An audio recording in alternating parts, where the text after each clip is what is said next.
Viewers welcome back on program so viewers गलबात करन जा रहे हैं कि पाकिस्तान में भावें सिखां की आबादी बहुत घट है पर उन्होंने बच्चे अड अड खेत्रों में काफ़ी नामना खट रहे हैं और लाहौर बोर्ड के इस इम्तिहान में ओंकार सिंह ने ਜਿਹੜੇ कि डॉक्टर मिमपाल सिंह के सपुत्र हैं उन्होंने सैकेंड पोजीशन हासिल की है।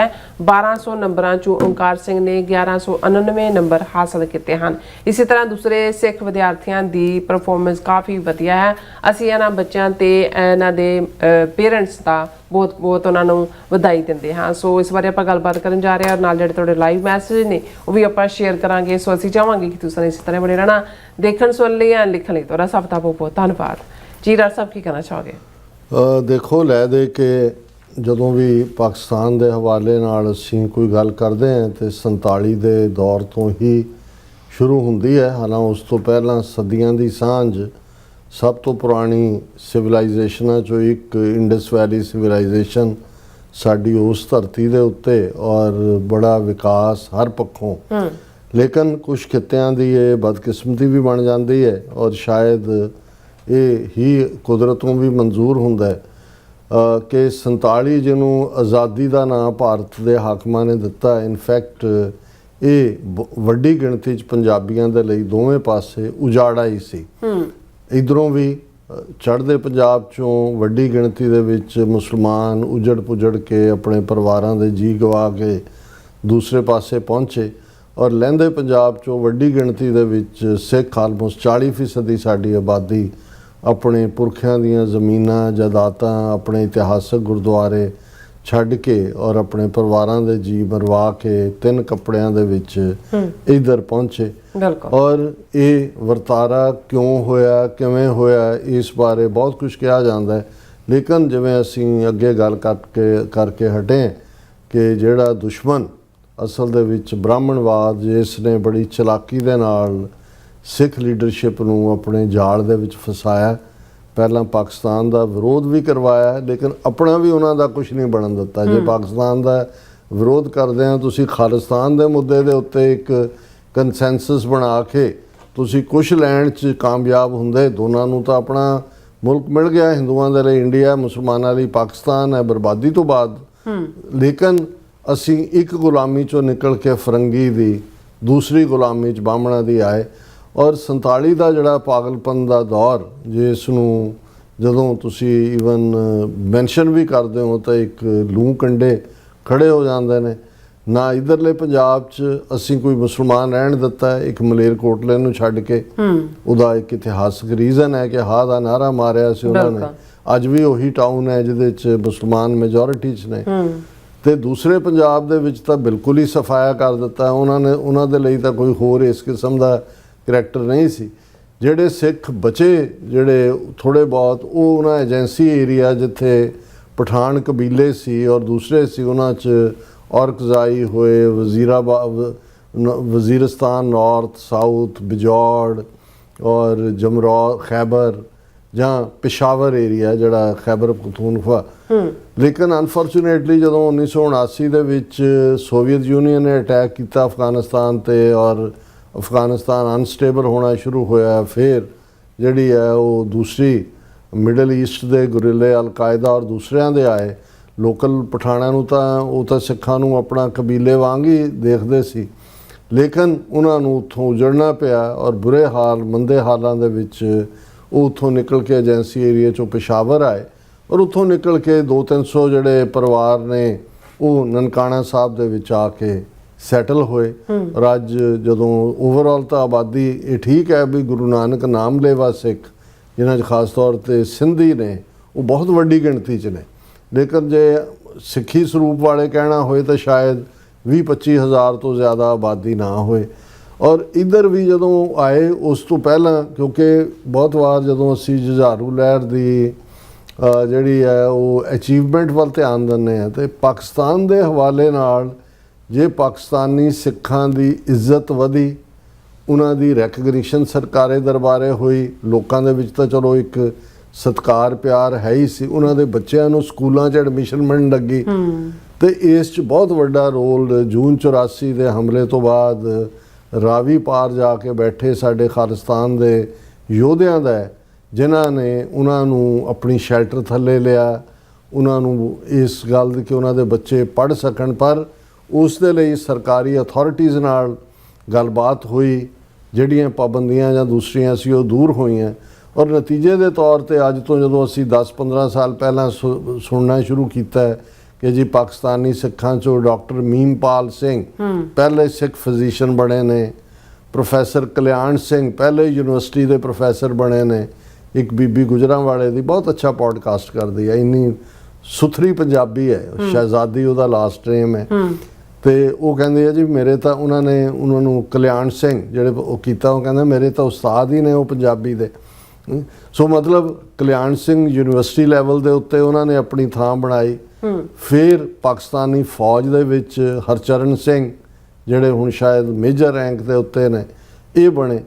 ਹੁਣ ਉਸ ਤੋਂ ਵੀ ਅਗਲੀ ਜਨਰੇਸ਼ਨ ਉਹਨਾਂ ਦੇ ਬੱਚੀਆਂ ਆ ਗਏ, ਉਹ ਪੂਰੀ ਤਰ੍ਹਾਂ ਸ਼ਾਈਨ ਕਰ ਰਹੇ ਨੇ ਹਰ ਫੀਲਡ ਦੇ ਵਿੱਚ। ਔਰ ਅੱਜ ਹੀ ਜਦੋਂ ਬਹੁਤ ਸਵੇਰੇ ਕਾਲ ਸਾਡੇ ਮਿੱਤਰ ਨੇ ਅਜ਼ਹਰ ਸ਼ੇਖ ਸਾਹਿਬ ਲਾਹੌਰ 'ਚ ਹਾਈ ਕੋਰਟ ਦੇ ਵਕੀਲ ਵੀ ਨੇ, ਬਹੁਤ ਸਿੱਖ ਦੋਸਤ ਹਮਦਰਦ ਗੁਜਰਾਂਵਾਲੇ ਨਾਲ ਉਹਨਾਂ ਦਾ ਸਬੰਧ, ਉਹਨਾਂ ਦੇ ਪਿਤਾ ਜੀ ਵੀ ਉਹ ਦੱਸਦੇ ਨੇ ਵੀ ਜਦੋਂ ਮਾਸਟਰ ਤਾਰਾ ਸਿੰਘ ਨੂੰ ਇੱਕ ਮੁਸਲਮਾਨਾਂ ਦਾ ਜਿਹੜੇ ਸਿੱਖ ਦੋਸਤ ਮੁਸਲਮਾਨ ਸੀ ਉਹ ਸਮਝਾਉਣ ਗਏ ਕਿ ਭਾਈ ਅਕਲ ਦੀ ਦਵਾਈ ਖਾਓ, ਤੁਸੀਂ ਆਪਣਾ ਕੁਝ ਬਣਾ ਲਓ, ਇਹ ਸਾਰੇ 'ਚੋਂ ਅਸੀਂ ਬਚੀਏ ਜਿਹੜਾ ਜਿਸ ਪਾਸੇ ਹਿੰਦੂ ਸੁੱਟ ਰਹੇ ਨੇ। ਤੇ ਉਹ ਬੜੇ ਮਾਣ ਨਾਲ ਕਹਿੰਦੇ ਨੇ ਕਿ ਮੇਰੇ ਪਿਤਾ ਜੀ ਉਸ ਡੈਲੀਗੇਸ਼ਨ ਦਾ ਹਿੱਸਾ ਸੀ।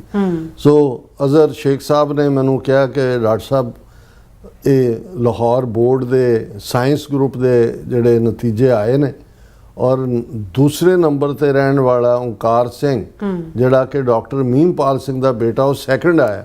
ਔਰ ਫਸਟ ਨਾਲ ਉਹਦਾ ਸਿਰਫ ਔਰ ਦਰਸ਼ਕ ਉਹਦੀ ਪਿਕਚਰ ਵੀ ਬੱਚੇ ਦੀ ਦੇਖ ਸਕਦੇ ਨੇ ਸਕਰੀਨ ਤੇ ਕਿ ਵੀ ਸਿਰਫ 2 ਨੰਬਰਾਂ ਦੇ ਫਰਕ ਨਾਲ ਉਹ ਸੈਕੰਡ ਆਇਆ, ਨਹੀਂ ਤਾਂ ਉਹਨੇ ਫਸਟ ਹੋਣਾ ਸੀ। ਔਰ ਮੈਨੂੰ ਫਖਰ ਵੀ ਮਹਿਸੂਸ ਹੋਇਆ। ਉਹ ਕਹਿਣ ਲੱਗੇ ਕਿ ਵੀ ਸਾਡੇ ਲਈ ਬਹੁਤ ਫਖਰ ਦੀ ਗੱਲ ਹੈ। ਫਿਰ ਮੈਂ ਦੂਸਰੇ ਜਿਹੜੇ ਸਿੱਖਾਂ ਦੇ ਧਾਰਮਿਕ ਸਥਾਨਾਂ ਤੇ ਜਾਂ ਵਿਰਸੇ ਵਾਲਿਆਂ ਨਾਲ ਜੁੜੇ ਬਹੁਤ ਸਾਰੇ ਉਹਨਾਂ ਦੇ ਉੱਤੇ ਵੀ ਪੋਡਕਾਸਟ ਕਰਦੇ ਨੇ, ਵੀਡੀਓਜ਼ ਬਣਾਉਂਦੇ ਨੇ। ਸ਼ਾਹਿਦ ਸ਼ਾਬੀਰ ਉਹਨਾਂ ਦਾ ਵੀ ਮੈਂ ਦੇਖਿਆ, ਉਹਨਾਂ ਦਾ ਜਿਹੜਾ ਹੈ ਉਹਦੇ ਤੇ ਟਵੀਟ ਦੇ ਉੱਤੇ ਉਹਨਾਂ ਨੇ ਸ਼ਾਹਿਦ ਸ਼ਬੀਰ ਨੇ ਕਿਹਾ ਕਿ is feeling wonderful with Mimpal Singh at board of intermediate and secondary education Lahore. ਉਹਨਾਂ ਨੇ ਪਿਕਚਰ ਦਿੱਤੀ ਹੈ ਡਾਕਟਰ ਮਿਮਪਾਲ ਸਿੰਘ। ਹੁਣ ਇਹ ਜਿਹੜਾ ਇੰਟਰਮੀਡੀਏਟ ਤੇ ਸੈਕੰਡਰੀ ਐਜੂਕੇਸ਼ਨ ਹੈ ਉਸ ਦੇ ਵਿੱਚ ਜਿਹੜਾ ਹੈ ਉਹ ਓਂਕਾਰ ਸਿੰਘ ਟੋਟਲ ਕੁੱਲ ਨੰਬਰ ਜਿਹੜੇ ਨੇ 1200 ਨੇ ਔਰ ਉਹਦੇ ਚੋਂ 1199 ਨੰਬਰ ਜਿਹੜੇ ਨੇ ਉਹ ਓਂਕਾਰ ਸਿੰਘ ਨੇ ਸੈਕੰਡ। ਔਰ ਇਹ ਬਹੁਤ ਵੱਡਾ ਦਾਇਰਾ ਲਾਹੌਰ ਡਿਵੀਜ਼ਨ ਦਾ ਮਤਲਬ ਹੈ ਥਾਊਜ਼ੈਂਡਸ ਆਫ ਸਟੂਡੈਂਟਸ। ਔਰ ਫਿਰ ਉਹਦੇ 'ਚ ਜਿਹੜਾ ਉਹਨਾਂ ਨੇ ਡਾਕਟਰ ਮੀਮਪਾਲ ਸਿੰਘ ਆਪਣੇ ਆਪ 'ਚ ਵੀ ਉਹਨਾਂ ਦੀ ਬੜੀ ਸਕਸੈਸ ਹੈ। ਫਿਰ ਮੈਂ ਜਦੋਂ ਤੱਕ ਸਟੂਡੀਓ ਆਇਆ ਤਾਂ ਮੈਨੂੰ ਈਵਨ ਉਹਨਾਂ ਨੇ ਅਜ਼ਹਰ ਸ਼ੇਖ ਸਾਹਿਬ ਨੇ ਉਹਨਾਂ ਨੇ ਹੋਰ ਜਿਹੜੇ ਸਿੱਖ ਵਿਦਿਆਰਥਣਾਂ ਜਿਨ੍ਹਾਂ ਨੇ ਕਾਮਯਾਬੀ ਹਾਸਲ ਕੀਤੀ ਹੈ ਉਹਨਾਂ ਦੇ ਨਾਵਾਂ ਦੀ ਲਿਸਟ ਵੀ ਭੇਜੀ। ਔਰ ਮੈਂ ਆਪਣੇ ਪਾਕਿਸਤਾਨੀ ਗੁਰਸਿੱਖ ਵੀਰਾਂ ਭੈਣਾਂ ਦੇ ਅਦਬ ਦੇ ਵਿੱਚ ਫਖਰ ਦੇ ਨਾਲ ਉਹਨਾਂ ਬੱਚਿਆਂ ਦੇ ਨਾਮ ਵੀ ਦੁਹਰਾਉਣਾ ਚਾਹੁੰਦਾ। ਜਸਨੂਰ ਸਿੰਘ ਇਹ ਦਲਬੀਰ ਸਿੰਘ ਦੇ ਸਪੁੱਤਰ ਨੇ, ਇਹਨਾਂ ਨੇ 1200 ਚੋਂ 1161 ਨੰਬਰ ਲਏ। ਅਨੁਰਾਜ ਸਿੰਘ ਇਹ ਸਵਿੰਦਰ ਸਿੰਘ ਹੋਰਾਂ ਦੇ ਬੇਟੇ ਨੇ, ਇਹਨਾਂ ਨੇ 1129 ਨੰਬਰ ਲਏ। ਨਮਨਦੀਪ ਕੌਰ ਇਹ ਡਾਟਰ ਨੇ ਗਿਆਨੀ ਪ੍ਰੇਮ ਸਿੰਘ, ਜ਼ਾਹਰ ਹੈ ਉਹਨਾਂ ਦੇ ਪਿਤਾ ਗ੍ਰੰਥੀ ਹੋਣਗੇ ਉੱਥੇ ਗੁਰਦੁਆਰੇ 'ਚ, ਉਹਨਾਂ ਨੇ 1025 ਨੰਬਰ ਲਏ ਨੇ 1200 ਚੋਂ। ਓਲਡਦੀਪ ਕੌਰ ਇਹ ਕਰਤਾਰ ਸਿੰਘ ਹੋਰਾਂ ਦੀ ਡਾਟਰ, ਇਹਨਾਂ ਨੇ 1025 ਨੰਬਰ ਲਏ ਨੇ। ਤਜਮੀਤ ਸਿੰਘ ਇਹ ਹਰਜੀਤ ਸਿੰਘ ਹੋਰਾਂ ਦੇ ਬੇਟੇ ਨੇ, ਇਹਨਾਂ ਦੇ 925 ਨੰਬਰ ਨੇ। ਪ੍ਰਭਦੀਪ ਕੌਰ ਇਹ ਗਿਆਨੀ ਹਰਭਜਨ ਸਿੰਘ ਹੋਰਾਂ ਦੀ ਬੇਟੀ ਹੈ, 921 number. Baldev Singh son of Sewa Singh 825। Jasnoor Singh son of Dalbir Singh 1161 ਜਿਹੜਾ ਉਹਨਾਂ ਨੇ ਰਿਪੀਟ ਕੀਤਾ ਹੈ। Anuraj Singh son of Swinder Singh 1129 number ਤਾਂ ਐ ਖਿੱਚੇ ਨੇ ਜਿਵੇਂ ਅਮਰੂਦ ਤੋੜੇ ਹੁੰਦੇ ਦਰਖਤਾਂ ਤੋਂ। ਸੋਨਦੀਪ ਕੌਰ ਗੁਰਬਚਨ ਸਿੰਘ ਉਹਨਾਂ ਦੀ daughter 1104 number. Jaskirat Kaur daughter ਨੇ ਅਮਰਜੀਤ ਸਿੰਘ 1051। ਨਮਨਦੀਪ ਕੌਰ ਡਾਟਰ ਗਿਆਨੀ ਪ੍ਰੇਮ ਸਿੰਘ 1025। ਓਲਡਦੀਪ Kaur daughter of Kartar Singh 1025। Tajmeet Singh son of Harjit Singh 962। Prabhdeep Kaur Giani Harbhajan Singh ਉਹਨਾਂ ਦੀ ਬੇਟੀ 921, Jasdeep Kaur daughter of Himmat Singh 855, Baldev Singh son of Sewa Singh 825, Maheep Kaur daughter of Jaswant Singh 1075, Manveer Singh ਇਹ ਜਸਵੰਤ ਸਿੰਘ ਦੇ ਬੇਟੇ ਨੇ 1081, ਔਰ ਜਸਪ੍ਰੀਤ ਕੌਰ ਡਾਟਰ ਨੇ ਸਵਿੰਦਰ ਸਿੰਘ 878। ਸੋ ਮੈਨੂੰ ਇਹ ਫਖਰ ਮਹਿਸੂਸ ਹੋ ਰਿਹਾ ਹੈ। ਇਹ ਹੈ ਜਦੋਂ ਤੁਸੀਂ ਮਿਹਨਤ ਔਰ ਦੇਖੋ ਕਿਸੇ ਵੀ ਅੱਜ 20 ਕਰੋੜ ਮੁਸਲਮਾਨ ਭਾਰਤ 'ਚ ਰਹਿੰਦਾ, ਉਹਨਾਂ ਦਾ ਹਿੰਦੂਆਂ ਨੇ ਕੀ ਹਾਲ ਕੀਤਾ ਹੋਇਆ। ਮਾਈਨੋਰਿਟੀ ਹੁੰਦੀ ਹੈ, ਜਿੰਨਾ ਮਰਜ਼ੀ ਉਹ ਕਰਨ, ਤੇ ਜਦੋਂ ਤੁਸੀਂ ਮੈਜੋਰਿਟੀ ਦੇ ਨਾਲ ਕੰਪੀਟੀਸ਼ਨ 'ਚ ਹੁੰਦੇ ਹੋ ਔਰ ਉਹਦੇ 'ਚ ਜੇ ਸਿਸਟਮ ਤੁਹਾਡੇ ਨਾਲ ਫੇਅਰਨੈਸ ਜਾਂ ਦੂਸਰਾ ਕਰਦਾ, ਫਿਰ ਇਹੀ ਹੁੰਦਾ ਹੈ ਜਿਹੜਾ ਕਿ ਇਹਨਾਂ ਬੱਚਿਆਂ ਦੀ ਪਰਫਾਰਮੈਂਸ ਹੈ। ਸੋ ਇੱਕ ਜਨਰੇਸ਼ਨ ਤਾਂ ਮੀਮਪਾਲ ਸਿੰਘ ਜਾਂ ਮੇਜਰ ਹਰਚਰਨ ਸਿੰਘ ਜਾਂ ਪ੍ਰੋਫੈਸਰ ਕਲਿਆਣ ਸਿੰਘ ਉਹਨਾਂ ਨੇ ਐਕਸੈਲ ਕੀਤਾ ਹੀ ਕੀਤਾ ਹੈ, ਲੇਕਿਨ ਇਹ ਉਹਨਾਂ ਦੇ ਅੱਗੋਂ ਬੱਚੇ ਬੱਚੀਆਂ ਨੇ ਜਿਨ੍ਹਾਂ ਨੇ ਜਿਹੜਾ ਸਾਰੀ ਕੌਮ ਦਾ ਸਿਰ ਜਿਹੜਾ ਫਖਰ ਨਾਲ ਉੱਚਾ ਕੀਤਾ ਹੈ। ਔਰ ਇਹਦੇ 'ਚ ਬਹੁਤ ਵੱਡਾ ਰੋਲ ਉਹ ਸਾਰੇ ਹਮਦਰਦਾਂ ਦਾ ਹੈ ਜਿਹੜੇ ਪਾਕਿਸਤਾਨ ਦੇ ਵਿੱਚ ਰਹਿੰਦੇ ਆ, ਸਿੱਖਾਂ ਦੇ ਨਾਲ ਮੁਹੱਬਤ ਕਰਦੇ ਨੇ, ਪਿਆਰ ਕਰਦੇ ਨੇ। ਸੋ ਅਸੀਂ ਉਹਨਾਂ ਦਾ ਵੀ ਸ਼ੁਕਰੀਆ ਅਦਾ ਕਰਦੇ ਕਿ ਉਹਨਾਂ ਸਭ ਦੇ ਐਫਰਟਸ ਦੀ ਬਦੌਲਤ ਹੀ ਅੱਜ ਇੱਕ ਫਲਰਿਸ਼ਿੰਗ ਸਿੱਖ ਕਮਿਊਨਿਟੀ। ਔਰ ਹੁਣ ਪਿਛਲੇ ਦਿਨਾਂ 'ਚ ਮੈਂ ਦੇਖਦਾ ਰਮੇਸ਼ ਸਿੰਘ ਅਰੋੜਾ ਜਿਹੜੇ ਪਾਕਿਸਤਾਨ ਸਿੱਖ ਗੁਰਦੁਆਰਾ ਪ੍ਰਬੰਧਕ ਕਮੇਟੀ ਦੇ ਵੀ ਪ੍ਰੈਜ਼ੀਡੈਂਟ ਨੇ, ਮਿਨਿਸਟਰ ਨੇ ਮਰੀਮ ਦੀ ਕੈਬਨਿਟ 'ਚ, ਔਰ ਉਹਨਾਂ ਨੂੰ ਲੰਬਾ ਝੰਮਾ ਸੋਹਣਾ ਸਿੱਖ ਹੈ, ਉਹਨੂੰ ਉਹ ਅੱਡ-ਅੱਡ ਥਾਵਾਂ ਦੇ ਉੱਤੇ ਪਾਕਿਸਤਾਨ ਵੱਲੋਂ ਰਿਪਰੈਜ਼ੈਂਟ ਕਰਨ ਲਈ ਭੇਜਦੇ ਨੇ। ਕੋਈ ਇੰਟਰਫੇਥ ਹੈ, ਕੋਈ ਹੋਰ ਹੈ, ਔਰ ਇਹ ਫਖਰ ਹੈ। ਔਰ ਮੈਂ ਸਮਝਦਾ ਵੀ ਇਹ ਪਾਕਿਸਤਾਨ ਦੀ ਇੱਕ ਖੂਬਸੂਰਤੀ ਬਣ ਗਈ ਹੈ ਕਿ ਉਹਨਾਂ ਦੇ ਉਸ ਸਾਰੇ ਗੁਲਿਸਤਾਨ ਦੇ ਵਿੱਚ ਸਿੱਖ ਜਿਹੜੇ ਨੇ ਉਹ ਗੁਲਾਬ ਦੀ ਉਸ ਫ੍ਰੈਗਰੈਂਸ ਵਾਂਗ ਨੇ ਔਰ ਉਹਨਾਂ ਨੂੰ ਲੋਕ ਮੁਹੱਬਤ ਕਰਦੇ ਨੇ। So nice, so beautiful. ਸੋ ਅਸੀਂ ਇਹਨਾਂ ਨੂੰ ਬਹੁਤ ਬਹੁਤ ਜਿਹੜੀ ਵਧਾਈ ਦਿੰਦੇ ਹਾਂ, ਧੰਨਵਾਦ ਵੀ ਕਰਦੇ ਹਾਂ। ਹੁਣ ਆਪਾਂ ਜਿਹੜੇ ਵਿਊਜ਼ ਦੇ ਮੈਸੇਜ ਨੇ ਉਹ ਲੈਣ ਜਾ ਰਹੇ ਹਾਂ। ਸਭ ਦਾ ਬਹੁਤ ਸ਼ੁਕਰੀਆ ਅਦਾ ਕਰਦੇ ਹਾਂ। ਸਾਡੇ ਪਹਿਲੇ ਵਿਊਅਰ ਨੇ ਸੋਨਮਾਲ ਜੀ, ਸਾਨੂੰ ਫਤਿਹ ਬੁਲਾਉਂਦੇ ਨੇ। ਵਾਹਿਗੁਰੂ ਜੀ ਕਾ ਖਾਲਸਾ, ਵਾਹਿਗੁਰੂ ਜੀ ਕੀ ਫਤਿਹ। ਫਿਰ ਇਸੇ ਤਰ੍ਹਾਂ ਸਾਡੇ ਕੋਲ ਮੁਹੰਮਦ ਜੋਨ ਜਿਹੜੇ ਨੇ ਖਾਲਸਾ ਜ਼ਿੰਦਾਬਾਦ ਕਹਿੰਦੇ ਨੇ, ਔਰ ਨਾਲ ਹੀ ਕਹਿੰਦੇ ਨੇ ਕਿ ਇਹ ਸਾਨੂੰ ਲਾਹੌਰ ਤੋਂ ਦੇਖਦੇ ਨੇ, और सलाम भी सानू जेडे बहुत शुक्रिया यूनुस जी। हाँ जी, कहते मैं अपनी ज़िंदगी में खालिस्तान बनता देखना चाहता हूँ।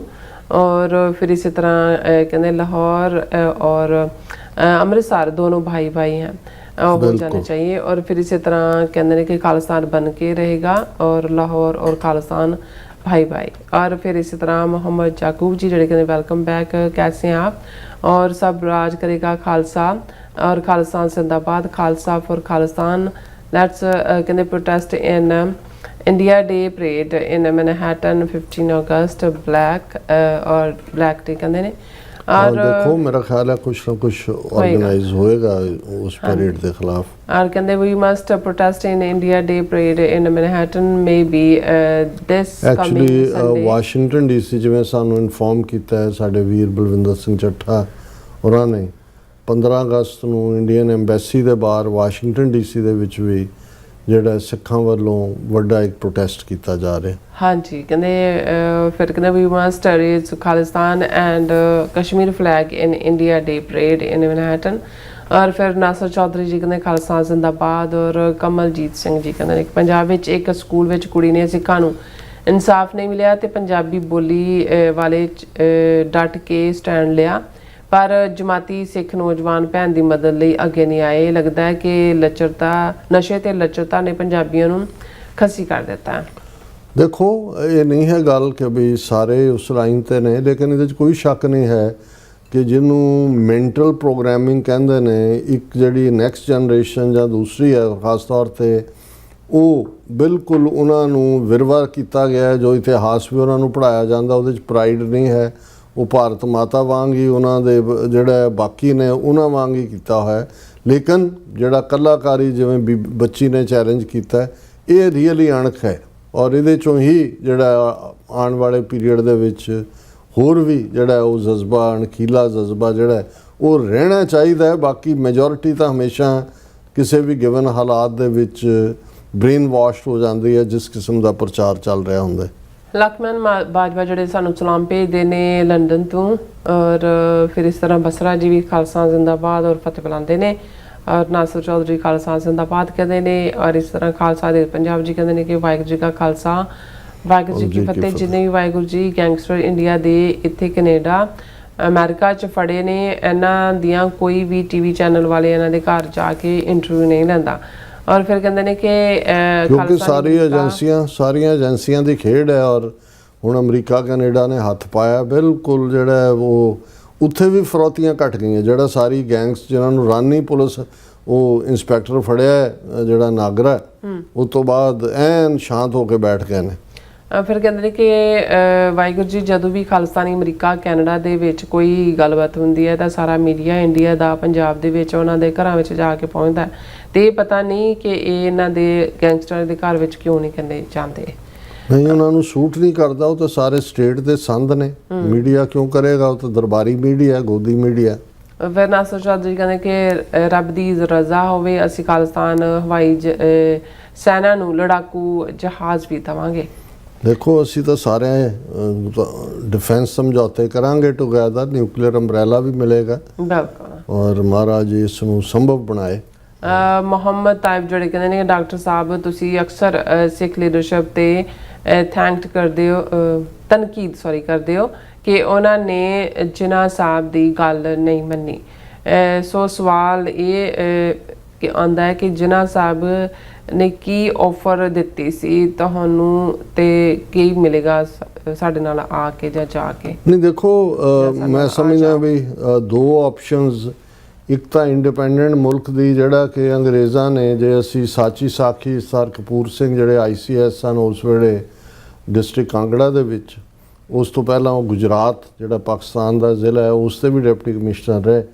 ਉਹਨਾਂ ਰਾਹੀਂ ਘੱਟੋ ਘੱਟ 6 ਮੌਕੇ ਐਸੇ ਉਹਨਾਂ ਨੇ ਆਪਣੀ ਉਸ ਕਿਤਾਬ ਦੇ ਵਿੱਚ ਦਿੱਤੇ ਨੇ ਜਿਹਦੇ 'ਚ ਅੰਗਰੇਜ਼ ਸਿੱਖਾਂ ਦੇ ਲਈ ਕੋਈ ਸਪੈਸ਼ਲ ਪੈਕਟ ਕ੍ਰੀਏਟ ਕਰਨਾ ਚਾਹੁੰਦੇ ਸੀ ਤਾਂ ਕਿ ਜਿਹਦੇ ਬਾਰੇ ਚਰਚਲ ਨੇ ਕਿਹਾ ਸੀ so that they may be able to walk on the current of history with the feet of their own, ਕਿ ਉਹ ਇਤਿਹਾਸ ਦੇ ਵਿੱਚ ਆਪਣੇ ਪੈਰਾਂ 'ਤੇ ਤੁਰ ਸਕਣ। ਸੋ ਉਹਨਾਂ ਨੂੰ ਵੀ ਉਹਨਾਂ ਨੇ ਜਿਹੜਾ ਫਾਈਨਲੀ ਬਲਦੇਵ ਸਿੰਘ ਰਾਹੀਂ ਰਾਊਂਡ ਟੇਬਲ ਕਾਨਫਰੰਸ ਵੇਲੇ ਉਹਨਾਂ ਨੇ ਕਿਹਾ ਕਿ ਜੀ ਅਸੀਂ ਤਾਂ ਕਾਂਗਰਸ ਦੇ ਨਾਲ ਹੀ ਜਿਹੜਾ ਸਮਝੌਤਾ ਕਰ ਲਾਂਗੇ ਤੇ ਅਸੀਂ ਇਹ ਸਾਡੇ ਵੱਡੇ ਭਰਾ ਨੇ, ਅਸੀਂ ਆਪੇ ਇਹਨਾਂ ਤੋਂ ਲੈ ਲਾਂਗੇ ਜੋ ਅਸੀਂ ਲੈਣਾ। ਜਿਨ੍ਹਾਂ ਸਾਹਿਬ ਦੀ ਆਫਰ, ਜਿੰਨਾ ਕੁ ਮੈਨੂੰ ਪਤਾ ਹੈ ਜਾਂ ਜਿੰਨਾ ਕੁ ਥੋੜ੍ਹਾ ਬਹੁਤ ਕਿਤਾਬਾਂ ਰਾਹੀਂ ਆਇਆ, ਉਹਨਾਂ ਦੀ ਤਾਂ ਇੱਕ ਬਲੈਂਕ ਚੈੱਕ ਵਾਂਗ ਸੀ। ਉਹ ਖੁਦ ਐਫਰਟ ਕਰਕੇ ਮਿਲੇ, ਉਹ ਪਟਿਆਲੇ ਵੀ ਆਏ ਔਰ ਯਾਦਵਿੰਦਰ ਸਿੰਘ ਦਾ, ਅਮਰਿੰਦਰ ਦਾ ਪਿਓ ਜਿਹੜਾ ਨਹਿਰੂ ਦਾ ਚਮਚਾ ਬਣਿਆ ਹੋਇਆ ਸੀ, ਨੇ ਉਸ ਮੀਟਿੰਗ ਦੀ ਖਬਰ ਵੀ ਬਾਹਰ, ਲਿਆਕਤ ਅਲੀ ਵੀ ਆਏ ਔਰ ਉਹਦੇ 'ਚ ਵੀ ਉਹਨਾਂ ਨੇ ਸਿੱਖ ਲੀਡਰਸ ਨੂੰ, ਜਦੋਂ ਜਿਨ੍ਹਾਂ ਦੇ ਵਿੱਚ ਇੱਕ ਮਲਕ ਹਰਦਿਤ ਸਿੰਘ ਜਿਹੜਾ ਪਹਿਲਾ ਜਿਹੜਾ 에ਅਰ ਫੋਰਸ ਬ੍ਰਿਟਿਸ਼ ਦਾ ਪਾਇਲਟ ਵੀ ਸੀ, ਸੈਕੰਡ ਵਰਲਡ ਵਾਰ ਵੇਲੇ ਵੀ ਉਹ ਲੜਿਆ, ਬਾਅਦ ਦੇ ਵਿੱਚ ਐਂਬੈਸਡਰ ਵੀ ਸੀ ਔਰ ਮਾਸਟਰ ਤਾਰਾ ਸਿੰਘ ਦਾ ਵੀ ਕਰੀਬ ਸੀ, ਪਟਿਆਲੇ ਵਾਲਿਆਂ ਦਾ ਵੀ ਉਹ ਕੁਛ ਰਿਹਾ ਪ੍ਰਾਈਮ ਮਿਨਿਸਟਰ ਕਿ ਕੀ ਹੈ। ਉਹਨਾਂ ਦੇ ਨਾਲ ਵੀ ਉਹਨਾਂ ਦੇ ਗਰੁੱਪ ਨਾਲ ਇੱਕ ਪੂਰੀ ਮੀਟਿੰਗ ਕੀਤੀ ਜਿਨ੍ਹਾਂ ਸਾਹਿਬ ਨੇ। ਉਹਨਾਂ ਨੇ ਜਿਹੜਾ ਲੱਗਦਾ ਹੈ ਕਿ ਭਾਈ ਪੰਜਾਬ ਔਰ ਪਾਕਿਸਤਾਨ ਸਿੱਖ ਦਾ ਹਿੱਸਾ ਹੋਣਗੇ, ਲੇਕਿਨ ਕੋਈ ਵੀ ਲਾਅ ਐਸਾ ਪਾਸ ਨਹੀਂ ਹੋਏਗਾ ਪੰਜਾਬ ਜਿਹੜਾ ਸਿੱਖਾਂ ਨੂੰ ਮਨਜ਼ੂਰ ਨਾ ਹੋਏ। ਫੌਜ ਦੇ ਵਿੱਚ 60-40 ਦੀ ਰੇਸ਼ੋ ਹੋਏਗੀ, ਕੁਛ ਇਸ ਕਿਸਮ ਦਾ ਜਿਹੜਾ ਪਾਰਟ ਹੈ। ਔਰ ਉਹਦੇ 'ਚ ਇੱਕ ਨੇ ਕਿਹਾ ਕਿ ਬਈ ਤੁਸੀਂ ਜਿੰਨੀ ਦੇਰ ਜਿਉਂਦੇ ਰਹੇ ਉਨੀ ਦੇਰ ਤਾਂ ਹੋ ਸਕਦਾ ਵੀ ਇਹ ਜਿਹੜਾ ਐਗਰੀਮੈਂਟ ਹੈ ਇਹਨੂੰ ਆਨਰ ਕੀਤਾ ਜਾਏ, ਲੇਕਿਨ ਤੁਹਾਡੇ ਬਾਅਦ ਉਹਨਾਂ ਨੇ ਕਿਹਾ ਕਿ ਭਾਈ ਮੇਰਾ ਉਹ ਰੁਤਬਾ ਹੈ ਪਾਕਿਸਤਾਨ 'ਚ ਕਿ ਵੀ ਮੈਂ ਜੋ ਕਹਿ ਜਾਵਾਂਗਾ ਉਹਨੂੰ ਕੋਈ ਬਦਲ ਨਹੀਂ ਸਕਦਾ। ਸੋ ਮਤਲਬ ਇਹ ਹੈ ਕਿ ਵੀ ਉਹ ਆਟੋਨਮੀ ਸੀ ਵਿਦਨ ਪਾਕਿਸਤਾਨ ਦੇ ਓਵਰਆਲ ਪਾਰਟ ਦੇ, ਔਰ ਉਹ ਜੇ ਹੁੰਦਾ ਤਾਂ ਉਹਦਾ ਫਾਇਦਾ ਇਹ ਹੋਣਾ ਸੀ ਕਿ ਜਿਹੜਾ ਪਾਕਿਸਤਾਨ ਮੁਲਕ ਦੀਆਂ ਹੱਦਾਂ ਨੇ ਉਹ ਦਿੱਲੀ ਤੱਕ ਲੱਗਣੀਆਂ ਸੀ, ਕਿਉਂਕਿ ਪੰਜਾਬ ਦਿੱਲੀ ਵੀ ਪੰਜਾਬ ਦਾ ਹਿੱਸਾ ਸੀ ਔਰ ਉਹ ਸਿੱਖਾਂ ਦਾ ਉਜਾੜਾ ਵੀ ਰੁਕਦਾ ਸੀ। ਸਿੱਖ ਪਾਵਰਫੁਲ ਐਂਟੀਟੀ ਫੌਜ ਦੇ ਵਿੱਚ ਤਾਂ ਹੈ ਹੀ ਹੈ ਸੀ, ਜ਼ਮੀਨਾਂ ਵੀ ਆਪਣੀ ਆਬਾਦੀ ਨਾਲੋਂ 3 ਗੁਣਾ 4 ਗੁਣਾ ਜ਼ਿਆਦਾ ਸੀ। ਔਰ ਇਹ ਜਿਹੜੀ ਸਾਂਝਾਂ ਨੇ, ਔਰ ਕਿਸੇ ਨੇ ਠੀਕ ਕਿਹਾ ਪਿਛਲੇ ਦਿਨਾਂ ਕਿਸੇ ਹਿਸਟੋਰੀਅਨ ਦਾ, ਮੈਂ ਕਹਿੰਦਾ ਜੀ ਕਈ ਕਹਿੰਦੇ ਨੇ ਵੀ ਦੇਖੋ ਜੇ ਸਾਰਾ ਨਾ ਡਿਵਾਈਡ ਹੁੰਦਾ ਦੂਜਾ ਫਿਰ ਵੀ ਫਿਰਕੂ ਦੰਗੇ ਹੋਣੇ ਸੀ, ਲੜਦੇ ਰਹਿਣਾ ਸੀ। ਉਹਨੇ ਕਿਹਾ, ਉਹ ਕਹਿੰਦਾ ਵੀ ਜਿੰਨੇ ਜੇ ਲੜਦੇ ਵੀ ਰਹਿੰਦੇ ਫਿਰ ਕੀ ਸੀ ਕਿ ਜਿੰਨੇ 200 ਸਾਲ 'ਚ ਨਹੀਂ ਸੀ ਮਾਰ ਸਕਦੇ ਉਹਨੇ ਤਾਂ 2 ਮਹੀਨਿਆਂ 'ਚ ਮਾਰਤੇ। ਬਿਲਕੁਲ। ਹੁਣ ਜੇ 15 ਤੋਂ 20 ਲੱਖ ਬੰਦਾ ਮਾਰ ਦਿੱਤਾ ਦੋਨੋਂ ਪਾਸਿਆਂ ਨੇ, 2 ਕਰੋੜ ਜਿਹੜੇ ਨੇ ਉਹ ਬੇਘਰੇ ਕਰ ਦਿੱਤੇ। ਉਹ ਕਹਿੰਦਾ ਜੇ 200 ਸਾਲ ਵੀ ਲੜਦੇ ਰਹਿੰਦੇ ਤਾਂ 20 ਲੱਖ ਨਹੀਂ ਸੀ ਮਰਨਾ। ਕਿੰਨਾ ਕੁ ਲੜ ਲੈਂਦੇ ਵੀ ਅੰਗਰੇਜ਼ਾਂ ਦੇ ਹੁੰਦਿਆਂ ਪੰਜਾਬ 'ਚ ਕਿੰਨੇ ਕੁ ਦੰਗੇ ਹੋਏ, ਕਿੰਨੇ ਕੁ ਮਰੇ। ਬਿਲਕੁਲ ਮੈਨੂੰ ਬਹੁਤ ਚੰਗਾ ਆਰਗੂਮੈਂਟ ਲੱਗਾ ਕਿ ਵੀ ਠੀਕ ਹੈ, ਉਹ ਤਾਂ ਹੁਣ ਪਾਕਿਸਤਾਨ ਦੇ ਵਿੱਚ ਮੈਜੋਰਿਟੀ ਕੀ 97% ਮੁਸਲਮਾਨ ਨੇ, ਕਿ ਉਹਨਾਂ 'ਚ ਝਗੜੇ ਨਹੀਂ ਹੁੰਦੇ ਜਾਂ ਆਪਸ 'ਚ ਕੋਈ ਹੋਰ ਇਸ਼ੂ। ਸਿੱਖ ਇੱਧਰ ਰਹਿੰਦੇ ਨੇ, ਜਿਹੜਾ ਕ੍ਰਾਈਮ ਕਰਦਾ ਸਿੱਖ ਦੇ ਖਿਲਾਫ ਜੋ ਵੀ ਹੁੰਦਾ ਉਹ ਡੈਥਸ ਨਹੀਂ ਹੁੰਦੀਆਂ। ਸੋ ਜੇ ਕੋਈ ਇਸ ਕਿਸਮ ਦਾ, ਅਦਰਵਾਈਜ਼ ਤਾਂ ਸਦੀਆਂ ਤੋਂ ਜਿਹੜੀ ਸਾਂਝ ਰਹੀ ਹੈ ਸਿੱਖ ਰਾਜ ਦੇ ਵੇਲੇ, ਉਹ ਬਹੁਤ ਮਜ਼ਬੂਤ ਬੌਂਡਿੰਗ ਸੀ ਆਪਸੀ ਦੋਨਾਂ ਕੌਮਾਂ ਦੀ। ਔਰ ਬੇਸਿਕਲੀ ਮੈਂ ਸਮਝਦਾ ਵੀ ਇਹ ਸਾਡੇ ਦੁਸ਼ਮਣ ਨੇ, ਜਿਹੜਾ ਬ੍ਰਾਹਮਣਵਾਦੀਆਂ ਨੇ ਜੋ ਇਹ ਸਾਰਾ ਜਾਲ ਵਿਛਾਇਆ, ਸਾਡੇ ਭੋਲੇ ਪੰਛੀ ਜਿਹੜੇ ਨੇ ਉਹਦੇ 'ਚ ਫਸ ਗਏ। ਜਿਨ੍ਹਾਂ ਸਾਹਿਬ ਇਹਨਾਂ ਨੂੰ ਸਮਝ ਗਏ ਸੀ, ਉਹ ਇਹਨਾਂ ਦੇ ਹਾਲਾਂ ਉਹਨਾਂ ਨੂੰ ਵੀ ਪ੍ਰਾਈਮ ਮਿਨਿਸਟਰ ਜੁਆਇੰਟ ਇੰਡੀਆ ਦੀ ਆਫਰ ਕੀਤੀ ਸੀ ਗਾਂਧੀ ਨੇ। ਉਹਨੂੰ ਲੱਗਾ ਕਿ ਵੀ ਸ਼ਾਇਦ, ਪਰ ਉਹਨਾਂ ਨੂੰ ਸੀ ਕਿ ਵੀ ਉਹ ਤਾਂ ਆਪਣੇ ਲੋਕਾਂ ਦੇ ਲਈ ਖੜੇ ਸੀ। ਸੋ ਇਹਨਾਂ ਮੈਨੂੰ ਪਤਾ ਹੈ ਕਿ ਵੀ ਕੁਆਇਟ ਫੇਵਰੇਬਲ ਸੀ। ਔਰ ਉਹਨਾਂ ਨੇ ਕਿਹਾ ਵੀ ਇਸ ਤੋਂ ਇਲਾਵਾ ਤੁਸੀਂ ਜੋ ਲਿਖਣਾ ਲਿਖ ਦਿਓ, ਮੈਂ ਦਸਤਖਤ ਕਰ ਦਿਆਂਗਾ। ਔਰ ਨਾਸਰ ਚੌਧਰੀ ਕਹਿੰਦਾ ਕਿ ਤੁਹਾਨੂੰ ਖਾਲਿਸਤਾਨ 에ਅਰ ਫੋਰਸ ਲਈ ਤੁਰਕੀ ਤੋਂ ਡਰੋਨ ਲੈਣੇ ਚਾਹੀਦੇ ਹਨ, ਉਹਨਾਂ ਦੇ ਡਰੋਨ ਸਭ ਤੋਂ ਵਧੀਆ ਹਨ। ਉਦੋਂ ਤੱਕ ਹੋਰ भी कई कुछ निकल होना है। मोहम्मद याकूब जी कहते हैं कि सबसे पहले तो ये करना होगा कि दहशतगर्द कौन है, और दहशतगर्द वो मुल्क है जिसने बंदूक के ज़ोर पर खालिस्तान कश्मीर और फ़लस्तीन पर कब्ज़ा किया हुआ है। और फिर इस तरह जड़े शलोक खान जड़े ने वो पता नहीं उर्दू में उन्होंने कुछ लिखा।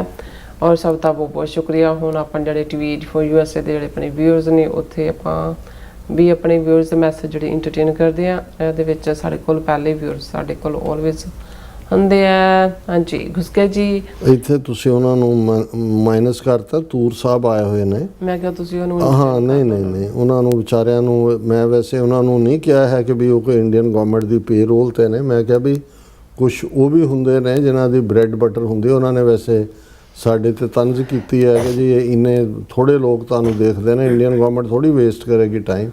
ਤੇ ਤੂਰ ਸਾਹਿਬ ਤੁਸੀਂ ਕਿਉਂ ਕਰਦੇ ਹੋ ਵੇਸਟ? ਤੁਸੀਂ ਵੀ ਨਾ ਹੀ ਕਰਿਆ ਕਰੋ। ਬਿਹਤਰ ਹੈ ਜਿੱਥੇ ਇੱਕ ਹੋਰ ਘਟ ਜਾਏਗਾ, ਸਗੋਂ ਦੇਖਣ ਵਾਲਾ ਤੁਹਾਨੂੰ ਖੁਸ਼ੀ ਹੋਣੀ ਚਾਹੀਦੀ ਵੀ ਇੱਕ ਨੰਬਰ ਤੁਸੀਂ ਘਟਾ ਦਿਓਗੇ। ਪਰ ਇਵੇਂ ਨਹੀਂ ਸੀ। ਮੈਂ ਤੁਹਾਨੂੰ ਇਹ ਕਿਹਾ ਸੀ ਕਿ ਵੀ ਤੁਸੀਂ ਜੋ ਤੁਹਾਡੇ ਸਵਾਲ ਨੇ, ਜੋ ਤੁਹਾਡੇ ਖਦਸ਼ੇ ਨੇ, ਉਹਨਾਂ ਨੂੰ ਤੁਸੀਂ ਇੱਕ ਈਮੇਲ 'ਚ ਡਰਾਫਟ ਕਰੋ, ਲਿਖੋ, ਅਸੀਂ ਉਹਨਾਂ ਦਾ ਜਵਾਬ ਦੇਵਾਂਗੇ। ਪਰ ਜੇ ਤੁਸੀਂ ਪਹਿਲਾਂ ਹੀ ਉਹ ਜੰਪਿੰਗ ਬਿਫੋਰ ਦਾ ਗਨ ਦੇ ਥੱਲੇ ਤੁਸੀਂ ਜਿਹੜਾ ਉਹ ਆਪਣੇ ਕਨਕਲੂਜਨ ਦੇ ਰਹੇ ਹੋ, ਤਾਂ ਫਿਰ ਇਹੀ ਹੁੰਦਾ ਵੀ ਤੁਸੀਂ ਆਪਣਾ ਵੀ ਵਕਤ ਜ਼ਾਇਆ ਕਰ ਰਹੇ ਹੋ, ਸਾਡਾ ਵੀ ਵਕਤ ਜ਼ਾਇਆ ਕਰ ਰਹੇ ਹੋ। ਅਸੀਂ ਤੁਹਾਨੂੰ ਕੋਈ ਇੰਡੀਅਨ ਏਜੰਟ ਨਹੀਂ ਕਹਿੰਦੇ, ਪਰ ਬਹੁਤ ਵਾਰ ਇਹ ਹੁੰਦਾ ਕਿ ਵੀ ਤੁਹਾਡਾ ਅਲਟੀਮੇਟਲੀ ਜੋ ਪਰਪਸ ਹੈ ਉਹ ਮੈਨੂੰ ਸਮਝ ਨਹੀਂ ਆਇਆ ਕਿ ਵੀ ਤੁਸੀਂ ਦੇਖਦੇ ਵੀ ਹੋ ਪ੍ਰੋਗਰਾਮ, ਉਸ ਨੂੰ ਸਾਨੂੰ ਰਿਡੀਕਿਊਲ ਵੀ ਕਰਦੇ ਹੋ। ਔਰ ਜਾਂ ਤਾਂ ਤੁਸੀਂ ਵੀ ਆਪਣਾ ਕੇਸ ਬਿਲਡ ਕਰੋ ਕਿ ਬਈ ਸਿੱਖਾਂ ਦੇ ਕੋਲ ਖਾਲਿਸਤਾਨ ਤੋਂ ਬਿਨਾਂ ਕੀ ਚੋਇਸ ਹੈ, ਔਰ ਅਸੀਂ ਤੁਹਾਡੀ ਲਿਖਤ ਨੂੰ ਜ਼ਰੂਰ ਡਿਸਕਸ ਕਰਾਂਗੇ। ਬਿਲਕੁਲ। ਔਰ ਫਿਰ ਇਸੇ ਤਰ੍ਹਾਂ ਜਿਹੜੇ ਅਮਰਜੀਤ ਸਿੰਘ ਜਿਹੜੇ ਨੇ ਉਹ ਵੀ ਫਤਿਹ ਬੁਲਾਉਂਦੇ ਨੇ। ਔਰ ਫਿਰ ਇਸੇ ਤਰ੍ਹਾਂ ਸਾਡੇ ਕੋਲ ਗੁਸਕੇ ਖਾਲਸਾ ਜ਼ਿੰਦਾਬਾਦ ਕਹਿੰਦੇ ਨੇ। ਧਰਮ ਸਿੰਘ ਜੀ ਫਤਿਹ ਬੁਲਾਉਂਦੇ ਨੇ। ਔਰ ਜਸਵੀਰ ਬਰਾੜ ਜੀ ਵੀ ਫਤਿਹ ਅੰਦ ਖਾਲਸਾ ਜ਼ਿੰਦਾਬਾਦ। ਮਿਸ਼ਰਾ ਸਿੰਘ ਜੀ ਵੀ ਕਹਿੰਦੇ ਨੇ ਪੰਜਾਬ ਹਾਲ ਖਾਲਸਾ ਜ਼ਿੰਦਾਬਾਦ। ਔਰ ਜਤਿੰਦਰ ਸਿੰਘ ਜਿਹੜੇ ਨੇ ਉਹ ਵੀ ਸਾਨੂੰ ਫਤਿਹ ਬੁਲਾਉਂਦੇ ਨੇ। ਔਰ ਇੰਦਰਜੀਤ ਸਿੰਘ ਸੰਧੂ ਜੀ ਵੀ ਫਤਿਹ ਅੰਦ ਖਾਲਸਾ ਜ਼ਿੰਦਾਬਾਦ। ਖਾਲਸਾ ਦੇਸ਼ ਪੰਜਾਬ ਜੀ ਵੀ ਫਤਿਹ। ਅਰਜੀਤ ਸਿੰਘ ਜੀ ਵੀ ਫਤਿਹ ਅੰਦ ਖਾਲਸਾ ਜ਼ਿੰਦਾਬਾਦ। ਔਰ ਫਿਰ ਇਸ ਤਰ੍ਹਾਂ ਸੁਰਮੁਖ ਮੁੰਦਰਾ ਜੀ ਵੀ ਜਿਹੜੇ ਨੇ ਫਤਿਹ ਬੁਲਾਉਂਦੇ ਨੇ। ਔਰ ਅਮਰਜੀਤ ਸਿੰਘ ਜੀ ਫਿਰ ਅਗੇਨ ਫਤਿਹ। ਰਾਜਨਪ੍ਰੀਤ ਸਿੰਘ ਜੀ ਵੀ, ਔਰ ਗੁਰਜੀਤ ਸਿੰਘ ਜੀ ਵੀ, ਬ੍ਰਹਮਲੀਨ ਭੰਦਰ ਜੀ ਵੀ, ਜਗਪਾਲ ਜੀ ਵੀ, ਔਰ ਕੁਲਵਿੰਦਰ ਸਿੰਘ ਜੀ ਵੀ, ਔਰ ਜਿਹੜੇ ਗੁਰਵਿੰਦਰ ਮਾਨ ਜੀ ਵੀ, ਔਰ ਬਿੱਲਾ ਮੋਹਨ ਜੀ ਵੀ ਫਤਿਹ ਬੁਲਾਉਂਦੇ ਨੇ। ਖਾਲਸਾ ਜ਼ਿੰਦਾਬਾਦ ਕਹਿੰਦੇ ਨੇ। ਜਿਹੜੇ ਸਤਿੰਦਰ ਸਿੰਘ ਜਿਹੜੇ ਉਹ ਵੀ ਜਿਹੜੇ ਨੇ ਸਾਨੂੰ ਫਤਿਹ ਬੁਲਾਉਂਦੇ ਨੇ। ਔਰ ਕੁਲਦੀਪ ਕੌਰ ਜੀ ਵੀ ਫਤਿਹ ਹਨ ਖਾਲਸਾ ਜ਼ਿੰਦਾਬਾਦ। ਗੁਰਜੀਤ ਸਿੰਘ ਜਿਹੜੇ ਨੇ ਉਹ ਵੀ ਕਹਿੰਦੇ ਨੇ। ਇਹ ਜਿਹੜੇ ਤੇ ਕਹਿੰਦੇ master Tara Singh was offered Khalistan by Nehru in 1947 but he offered India from ਕੀ ਕਹਿੰਦੇ ਨੇ cousin to Nehru and beyond by Durga Das forward by Dr. Zakir Hussain, ex-president of India, page 282. Rupa Gurjeet Singh ji, ਤੁਸੀਂ ਜਿਹੜਾ ਹਵਾਲਾ ਦਿੱਤਾ ਮੈਨੂੰ ਨਹੀਂ ਕਦੇ ਡਾਕਟਰ ਜ਼ਾਕਿਰ ਹੁਸੈਨ ਦੀ ਕਿਤਾਬ ਦੇਖਣ ਦਾ ਮੌਕਾ ਮਿਲਿਆ। ਲੇਕਿਨ ਜ਼ਾਹਰ ਹੈ ਵੀ ਨਹਿਰੂ ਦੇ ਉਹ ਲਫ਼ਜ਼ ਜਿਹੜੇ ਨੇ ਉਹ ਪ੍ਰੈਸ 'ਚ ਵੀ ਰਿਪੋਰਟ ਹੋਏ ਉਹਨਾਂ ਦੇ AICC ਸੈਸ਼ਨ 'ਚ ਵੀ ਰਿਪੋਰਟ ਹੋਏ, ਜਿਹਦੇ 'ਚ ਉਹਨਾਂ ਨੇ ਕਿਹਾ ਸੀ ਕਿ ਵੀ ਸਾਨੂੰ ਕੋਈ ਇਤਰਾਜ਼ ਨਹੀਂ ਹੋਏਗਾ if brave Sikhs of Punjab are given a province in the north so that they may also be able to experience the glow of freedom. So ਇਹ ਫਲਾਵਰੀ ਲਫ਼ਜ਼ ਨੇ, ਕੋਈ ਹਿੰਦੁਸਤਾਨ ਤੋਂ ਅਲੱਗ ਖਾਲਿਸਤਾਨ ਦਾ ਜ਼ਿਕਰ ਤਾਂ ਨਹੀਂ ਸੀ, ਪਰ ਵਿਦਿਨ ਇੰਡੀਆ ਵੀ ਜਿਹੜੀ ਸੀ ਕਿ ਵੀ ਤੁਸੀਂ ਉਹਨਾਂ ਦੇ ਸਿੱਖਾਂ ਦੇ ਹੱਕਾਂ ਨੂੰ ਮਹਿਫੂਜ਼ ਕਰੋ, ਉਹ ਤਾਂ ਜਿਸ ਜੰਮੂ ਕਸ਼ਮੀਰ ਦੇ ਮਾਮਲੇ 'ਚ ਕੀਤਾ, ਆਰਟੀਕਲ 370 ਦਿੱਤਾ ਉਹਨਾਂ ਦੇ ਓਰੀਜਨਲ ਡਰਾਫਟ 'ਚ ਹੈ ਕਨਸਟੀਟਿਊਸ਼ਨ ਦੇ, ਲੇਕਿਨ ਉਹਨਾਂ ਦਾ ਕੀ ਹਾਲ ਕੀਤਾ, 7 ਸਾਲ ਹੋ ਗਏ ਨੇ 5 ਅਗਸਤ 2019 ਤੋਂ ਬਾਅਦ ਬਿਲਕੁਲ ਹੀ ਜਿਹੜਾ ਉਹਨਾਂ ਦਾ ਸੂਬੇ ਦਾ ਵਜੂਦ ਹੀ ਖਤਮ ਕਰ ਦਿੱਤਾ ਹੈ। ਔਰ ਇਸੇ ਤਰ੍ਹਾਂ ਸਤਨਾਮ ਸਿੰਘ ਜੀ ਫਤਿਹ ਖਾਲਸਾ ਜ਼ਿੰਦਾਬਾਦ ਨੂੰ ਭਾਜੀ ਕਹਿੰਦੇ ਨੇ ਕਿ ਵਕਤ ਵੀ ਕਿਆ ਚੀਜ਼ ਹੈ। ਡਾਕਟਰ ਸਾਹਿਬ ਜਿਸ ਦਿਨ ਕਹਿੰਦੇ ਤੁਸੀਂ 80s ਵਿੱਚ ਇੱਥੇ ਅਮਰੀਕਾ ਦੇ ਵਿੱਚ ਕਹਿੰਦੇ ਆਪਣਾ ਪੈਰ ਰੱਖਿਆ ਸੀ ਔਰ ਫਿਰ ਸੈਕਿੰਡ ਬਾਏ ਸੈਕਿੰਡ ਕਿੰਨੇ ਸਾਲ ਬੀਤ ਗਏ ਲੰਘ ਗਏ, ਸਾਰਿਆਂ ਦੇ ਲੰਘੀ ਜਾਂਦੇ ਔਰ ਘੁਸਕੇ ਜੀ ਕਹਿੰਦੇ ਜੀਓ ਓਂਕਾਰ ਸਿੰਘ ਵਗਦੀ ਨਦੀ ਦਾ ਪਾਣੀ ਜਾ ਕੇ ਮੁੜ ਨਹੀਂ ਆਉਂਦਾ, ਜਿਵੇਂ ਜਾ ਕੇ ਗਈ ਜਵਾਨੀ, ਤੁਹਾਡਾ ਬੜਾ ਪਪੂਲਰ ਸੌਂਗ ਹੈ ਲਾਹੌਰ ਦਾ। ਔਰ ਘੁਸਕੇ ਜਿਹੜੇ ਕਹਿੰਦੇ JIO Onkar Singh and other guys who Gat good results with their own hard work. ਵਾਹ, ਬਹੁਤ ਸ਼ੁਕਰੀਆ। ਕਹਿੰਦੇ ਇਹ ਨੰਬਰ ਪਾਕਿਸਤਾਨ 'ਚ ਹੀ ਆ ਸਕਦੇ ਆ ਮਿਹਨਤ ਦੇ, ਜੇ ਇੰਡੀਆ ਦੇ ਹੁੰਦੇ ਤਾਂ ਪੇਪਰ ਲੀਕ। ਬਿਲਕੁਲ ਠੀਕ ਕਿਹਾ ਤੁਸੀਂ। ਔਰ ਮਨਜੀਤ ਸਿੰਘ ਜਿਹੜੇ ਨੇ ਉਹ ਵੀ ਫਤਿਹ ਬੁਲਾਉਂਦੇ ਨੇ। ਗੁਰਪ੍ਰੀਤ ਸਿੰਘ ਜੀ ਕਹਿੰਦੇ ਪੰਜਾਬ ਦੇ ਲੋਕਾਂ ਨੂੰ ਗੁਲਾਮੀ ਵਿੱਚ ਆਨੰਦ ਆਉਣ ਲੱਗ ਗਿਆ, ਪਤਾ ਨਹੀਂ ਡਰਦੇ ਹਨ, ਖਾਲਸਾ ਦੀ ਗੱਲ ਕਰਨ ਲਈ ਡਰਦੇ ਨੇ। ਔਰ ਖਾਲਸਾ ਜ਼ਿੰਦਾਬਾਦ। ਦੇਖੋ ਗੁਰਪ੍ਰੀਤ ਸਿੰਘ ਜੀ, ਸ਼ੁਕਰੀਆ ਲਿਖਣ ਲਈ।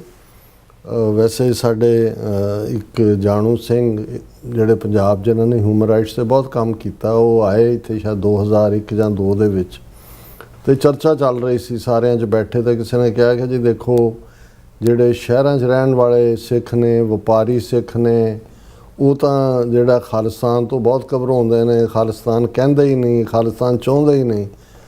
ਇਸ ਤੋਂ ਪਹਿਲਾਂ ਕਿ ਮੈਂ ਰਿਸਪੌਂਡ ਕਰਦਾ ਉਹ ਬੋਲ ਪਏ, ਕਹਿੰਦੇ ਨਹੀਂ ਤੁਸੀਂ ਗਲਤ ਕਹਿ ਰਹੇ ਹੋ, ਉਹ ਕਿਹੜਾ ਕਿਰਾਏਦਾਰ ਹੈ ਜਿਹੜਾ ਨਹੀਂ ਚਾਹੁੰਦਾ ਵੀ ਉਹਦਾ ਆਪਣਾ ਘਰ ਹੋਏ, ਹਰ ਸਿੱਖ ਖਾਲਿਸਤਾਨ ਚਾਹੁੰਦਾ। ਲੇਕਿਨ ਕਹਿੰਦੇ ਪ੍ਰੋਬਲਮ ਇਹ ਹੈ ਵੀ ਉਹ ਵੀ ਖਾਲਿਸਤਾਨ, ਉਹ ਕਹਿੰਦੇ ਜਦੋਂ ਸ਼ਾਮ ਨੂੰ ਮਹਾਰਾਜ ਦੀ ਪਾਲਕੀ ਸੁਖਾਸਨ ਲਈ ਜਾਂਦੀ ਹੈ, ਕਹਿੰਦੇ ਕਦੇ ਦੇਖਿਆ ਸੀ ਢੋਲਕੀ ਦੇ ਉੱਤੇ ਉਹ ਕਰਦੇ ਰਾਜ ਕਰੇਗਾ ਖਾਲਸਾ, ਰਾਜ ਕਰੇਗਾ, ਉਹ ਕਹਿੰਦੇ ਉਦੋਂ ਆਪਣਾ ਜੋਸ਼ ਕੱਢ ਰਹੇ ਹੁੰਦੇ ਨੇ, ਬਾਹਰ ਤਾਂ ਉਹਨਾਂ ਨੂੰ ਪਤਾ ਹੈ ਕਿ ਵੀ ਇਸ ਦਾ ਨਤੀਜਾ ਕੀ ਹੋਣਾ। ਤਾਂ ਮੈਂ ਸਾਰੇ ਹੱਸ ਪਏ ਖਿੜਖੜਾ ਕੇ। ਮੈਂ ਕਿਹਾ ਇਹ ਗੱਲ ਇਹਨਾਂ ਨੇ ਠੀਕ ਕਹੀ। ਮੈਂ ਕਿਹਾ ਦੇਖੋ ਇਹ ਹੁੰਦਾ ਹੈ ਵੀ 5% ਐਕਟਿਵਿਸਟ ਹੋਣ ਕਿਸੇ ਵੀ ਕਾਜ਼ ਦੇ ਤਾਂ ਬਹੁਤ ਵੱਡੀ ਗਿਣਤੀ ਹੁੰਦੀ ਹੈ। 5% ਰਜਿਸਟਰਡ ਬੇਈਮਾਨ ਰਹਿਣੇ ਹੁੰਦੇ ਨੇ। ਉਹ ਜਦੋਂ ਗੁਰੂ ਸਾਹਿਬ ਸਰੀਰਕ ਜਾਮਿਆਂ 'ਚ ਸੀ, ਉਹਨਾਂ ਦੇ ਹੀ ਭਰਾ ਭਤੀਜੇ ਭਣੇਵੇਂ ਉਹ ਵਿਰੋਧ 'ਚ ਆ ਕੇ ਉਹ ਰਾਮ ਰਾਈਏ, ਧੀਰ ਮਲੀਏ, ਮੀਣੇ ਮਸੰਦ। 90% ਜਿਹੜੇ ਹੁੰਦੇ ਨੇ ਉਹ ਫੈਂਸ ਸਿੱਟਰ ਹੁੰਦੇ ਨੇ, ਉਹ ਵਾਰਡ ਦੇ ਹੁੰਦੇ, ਉਹ ਧੱਕਾ ਬੇਈਮਾਨਾਂ ਦਾ ਪੈ ਜਾਏ ਤਾਂ ਉਹਨਾਂ ਦੇ ਖਾਤੇ 'ਚ ਭੁਗਤ ਜਾਂਦੇ ਨੇ, ਅਸਲੀਆਂ ਦਾ ਪੈ ਜਾਏ ਤਾਂ ਉਹਦੇ ਖਾਤੇ 'ਚ ਭੁਗਤ ਜਾਂਦੇ ਨੇ। ਸੋ ਵਾਸਟ ਮੈਜੋਰਿਟੀ ਸਿੱਖਾਂ ਦੀ ਜਿਹੜੀ ਹੈ ਉਹ ਖਾਲਿਸਤਾਨ ਦੇ ਹੱਕ 'ਚ ਹੀ ਹੈ। ਇਸੇ ਲਈ ਤਾਂ ਸਰਕਾਰ ਰੈਫਰੈਂਡਮ ਨਹੀਂ ਕਰਵਾਉਂਦੀ ਹੈ। ਉਹਨਾਂ ਨੂੰ ਕਹੋ ਜੀ ਕਰਵਾ ਲਓ ਰੈਫਰੈਂਡਮ, ਪੰਜਾਬ 'ਚ ਪੁੱਛ ਲਓ ਸਿੱਖਾਂ ਨੂੰ, 6 ਮਹੀਨੇ ਆਪਣੀ ਫੌਜ ਪਾਸੇ ਕਰੋ, ਸਾਨੂੰ ਗੱਲ ਕਰਨ ਦਾ ਮੌਕਾ ਦਿਓ, ਤੁਸੀਂ ਵੀ ਕਰ ਲਓ, ਪੁੱਛ ਲਓ, ਗੱਲ ਟੰਟਾ ਨਿਬੇੜੋ ਪੱਕੇ ਤੌਰ ਤੇ। ਪਰ ਉਹਨਾਂ ਨੂੰ ਪਾਓ ਤਾਂ ਜੰਮੂ ਕਸ਼ਮੀਰ 'ਚ ਨਹੀਂ ਕਰਵਾਉਂਦੇ, ਜਿਹਦਾ ਮੰਨ ਕੇ ਆਏ ਹੋਏ ਨੇ UN ਸਿਕਿਉਰਿਟੀ ਕਾਉਂਸਲ 'ਚ। ਉਹਨਾਂ ਨੂੰ ਪਤਾ ਹੈ ਵੀ ਕਸ਼ਮੀਰੀ ਕੀ ਚਾਹੁੰਦੇ ਨੇ, ਉਹਨਾਂ ਨੂੰ ਪਤਾ ਹੈ ਸਿੱਖ ਕੀ ਚਾਹੁੰਦੇ ਨੇ। ਆਰਪੀ ਸਿੰਘ ਜੀ ਜਿਹੜੇ ਉਹ ਵੀ ਆਏ ਨੇ ਐਂਡ ਦੇ ਵਿੱਚ ਖਾਲਸਾ ਜ਼ਿੰਦਾਬਾਦ ਕਹਿੰਦੇ ਨੇ। ਸਭ ਦਾ ਬਹੁਤ ਬਹੁਤ ਸ਼ੁਕਰੀਆ। ਸੋ ਇਸ ਤਰ੍ਹਾਂ ਆਪਣੀ ਵਿਊਅਰਸ ਕੋਲ ਨੇ ਇਜਾਜ਼ਤ। ਵਿਊਅਰਸ, ਸਾਡੇ ਪ੍ਰੋਗਰਾਮ ਦਾ ਸਮਾਂ ਇੱਥੇ ਮੁੱਕਦਾ। ਤੁਸੀਂ ਆਪਣੀ ਰਾਏ ਤੇ ਸੁਝਾਅ ਸਾਨੂੰ ਭੇਜਣਾ ਭੁੱਲਣਾ ਸਾਡੇ ਇਸ ਪਤੇ ਤੇ sos@tv84.tv ਤੇ ਅਸੀਂ ਆਪਣਾ ਪ੍ਰੋਗਰਾਮ ਲੈ ਕੇ ਫਿਰ ਦੁਬਾਰਾ ਤੁਹਾਡੇ ਰੂਬਰੂ ਹੋਵਾਂਗੇ। ਤਦ ਤੱਕ ਲਈ ਮੈਨੂੰ ਤੇ ਆਪਣਾ ਸੁਣਾ ਗਿਆ ਦੋ। ਦੇਖਦੇ ਰਹੋ TV84। ਬੁਲਾ ਦਿਓ ਫਤਿਹ। ਵਾਹਿਗੁਰੂ ਜੀ ਕਾ ਖਾਲਸਾ, ਵਾਹਿਗੁਰੂ ਜੀ ਕੀ ਫਤਿਹ। ਰੱਬ ਰਾਖਾ।